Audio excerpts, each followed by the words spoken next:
तो next topic है बेटा सदिशों का योग। सदिश राशियां जो होती हैं इनको जो सिंपल बीजगणितीय विधि होती है उस तरीके से हम नहीं जोड़ सकते। इनको जोड़ने के तरीके अलग रहते हैं और अब इस वीडियो में आप जो सदिशों को जोड़ने के नियम हैं वो सीखेंगे। सबसे पहला है सदिश योग का त्रिभुज नियम।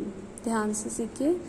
त्रिभुज नियम के अनुसार यदि दो सदिश परिमाण और दिशा में किसी त्रिभुज की दो क्रमागत भुजाओं से निरूपित किए जा सके तो उनका परिणामी जो है, परिणामी मतलब जो उनका रिजल्ट है वो परिमाण और दिशा में त्रिभुज की तीसरी भुजा द्वारा विपरीत क्रम में निरूपित होता है। त्रिभुज का नियम है। मान लीजिए हमारे पास दो सदिश राशियां ऐसी हैं, एक ऐसी और एक ऐसी। एक जब जोड़ते हैं तो एक सदिश राशि जहाँ खत्म होती है दूसरी सदिश राशि वहाँ से शुरू होती है। तो दो सदिश राशियों को जो जोड़ने का त्रिभुज का नियम है वो क्या कहता है, यदि दो सदिश राशियाँ परिमाण और दिशा में त्रिभुज की दो क्रमागत भुजाएं, क्रमागत मतलब जो एक साथ भुजाएं हो, ये क्रमागत भुजाएं हैं, से निरूपित किया जाए तो उनका जो परिणामी होता है मतलब जो उनका रिजल्ट होता है योग द्वारा वो परिमाण और दिशा में त्रिभुज की तीसरी भुजा द्वारा विपरीत क्रम में निरूपित होता है। तो रिजल्ट क्या होगा, रिजल्ट होगा ये तो सिर्फ परिमाण है और सदिश को हम जोड़ रहे हैं तो दिशा भी होगी। दिशा क्या होगी, विपरीत क्रम में। जब हम कंटिन्यूएशन में चलते हैं ऐसे ऐसे ऐसे नीचे की तरफ आ रही है, पर दिशा क्या बोला है इसमें, कौन से क्रम में, विपरीत क्रम में, मतलब इसकी दिशा क्या होगी, ऊपर वाले क्रम में। तो अगर दो सदिश राशियां ऐसी हैं, ये तो है वेक्टर ए, ये है वेक्टर बी, तो इन दोनों को जोड़ने पे जो रिजल्ट आएगा वो आएगा ये है r is equal to vector a plus vector b. तो इस तरीके से सदिशों को जोड़ा जाता है, सदिश योग का त्रिभुज नियम।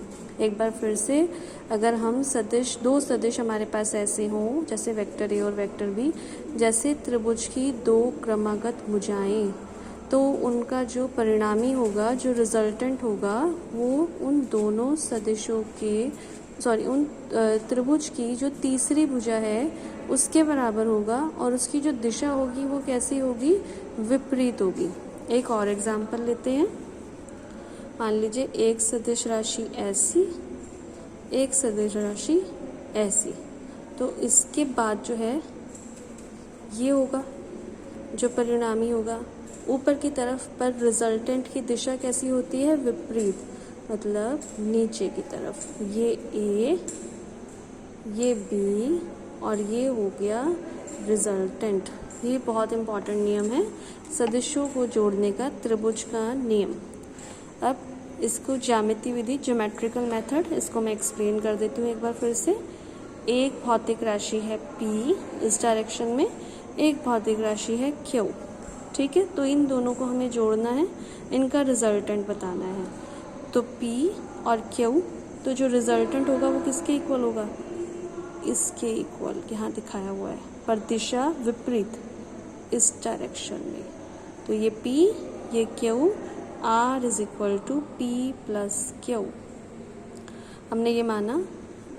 नेक्स्ट जो इसका एनालाइज करना है, जो विश्लेषणात्मक विधि है, उसमें मैं आपको एक बार फिर से डायग्राम दिखाती हूँ।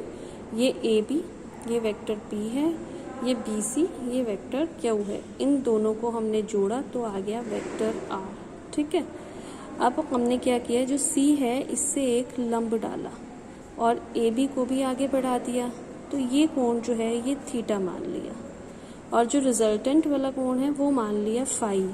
इसका नाम जो है ये होता है फाई। ये तो आपको पता ही होगा, आपने पहले भी यूज़ किया होगा, थीटा, और ये है फाई। तो अब हमारे पास एक त्रिभुज बन गया, समकोण त्रिभुज। समकोण त्रिभुज कौन सा है, ये इसकी हम बात करते हैं, समकोण त्रिभुज BNC। तो BNC में जो ये वाला कोण है, हमारे पास कौन कौन सी वैल्यूज़ हैं, एक तो ये वैल्यू है, एक ये वैल्यू है। तो जो कोण आया हमारे पास कॉस थीटा, कॉस थीटा किसके बराबर होता है? कॉस थीटा बराबर होता है आधार बटे लंब, सॉरी आधार बटे कर्ण। तो कॉस थीटा बराबर bn अपॉन bc, आधार bn और जो कर्ण है वो है bc। तो bn बराबर यहाँ से किसके आ गया? bc cos theta. और bc, ये bc हमारे पास, ये तो हमें दिया हुआ है कि ये कौन सी भौतिक राशि है? क्यू। तो bc जो है वो क्यू कॉस थीटा। अब इसी तरीके से जो साइन थीटा है, साइन थीटा किसके बराबर होता है? साइन थीटा बराबर होता है लंब बटे कर्ण, मतलब cn बटे bc। तो cn बराबर किसके आ गया? Q sine theta. अब हम बड़ा त्रिभुज लेते हैं, त्रिभुज ANC में। तो ANC क्योंकि एक समकोण त्रिभुज है, तो समकोण त्रिभुज में हम पाइथागोरस थ्योरम लगाएंगे।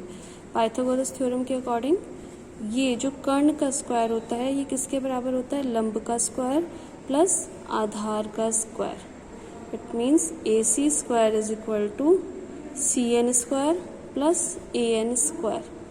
AN की पूरी की वैल्यू जो है हमें नहीं पता, हमें इसकी वैल्यू पता है, इसकी वैल्यू पता है, तो AN को हम AB प्लस BN भी लिख सकते हैं। तो AC square is equal to AB plus BN का स्क्वायर प्लस NC स्क्वायर। अब वैल्यूज रखते हैं। AC रिजल्ट जो है R, ठीक है। AB हमारे पास कितना है? B, ठीक है। BN कितना है? Q cos theta, Q cos theta रख दिया। NC कितना है? क्यू साइन थीटा रख दिया। अब ये है A प्लस B का होल स्क्वायर, फॉर्मूले से खोल देंगे। A square plus B square plus 2AB cos theta, और साथ में इसका square plus Q square sine square theta, Q square cos square theta, Q square sine square theta. दोनों में से क्यू स्क्वायर कॉमन आ जाएगा, रह क्या जाएगा? Sine square theta plus cos square theta, और जिसका मान होता है 1। ये सर्व समीका होती है, इसका मान 1 होता है।